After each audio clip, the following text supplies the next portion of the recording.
वडील माणसांच्या आणि गुरुजनांच्या आज्ञापाने मी आदर्श विद्यार्थी बने, मी भारताचा आदर्श नागरिक बने.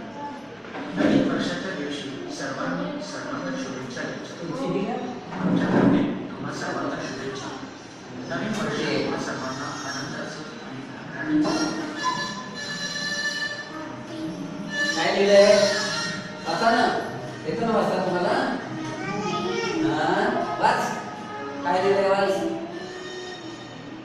ते तोंडात नको घालून देशो. आता काय आलं बघा.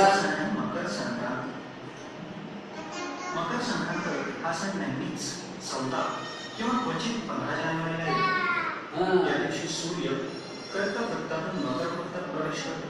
यालाच उत्तरायण म्हणतात. संक्रांतीला महाराष्ट्रात स्त्रिया हळदी कुंकू करून 5 सवाष्णींना तिळगुळ घालून वाण देतात आणि सर्वजण एकमेकाला तिळगुळ वाढवून तिळगुळ घ्या गोड बोला असं प्रेमानं आवाहन करतात आणि जमेल तसं दान करतात.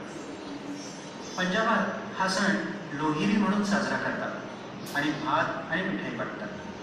तामिळी लोक या सणाला पोंगल म्हणतात आणि भाताचे विविध प्रकार बनवतात. गुजरातीत या दिवशी पतंग उडवण्याचा खेळ अखंड खेळला जातो. सारा आकाश रंगीबेरंगी घडून जातो.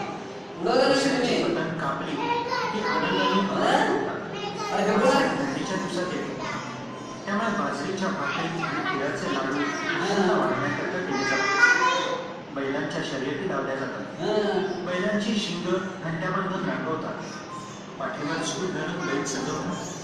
तरुण माणसं बैलाला पळवून पकडण्याचा खेळ खेळतात. जो जिंकतो तो हिरो बनतो. तर मुलांनो, तुम्ही दर संक्रांतीला सर्वांना तिळगुळ द्या आणि सगळ्यांशी गोडगोड बोला आणि उंच उंच पतंग उडवून त्या खेळाचा आनंद घ्या आणि तुमच्या आयुष्यातही अशीच उंच भरारी मारून परीक्षेत उत्तम यश मिळवा.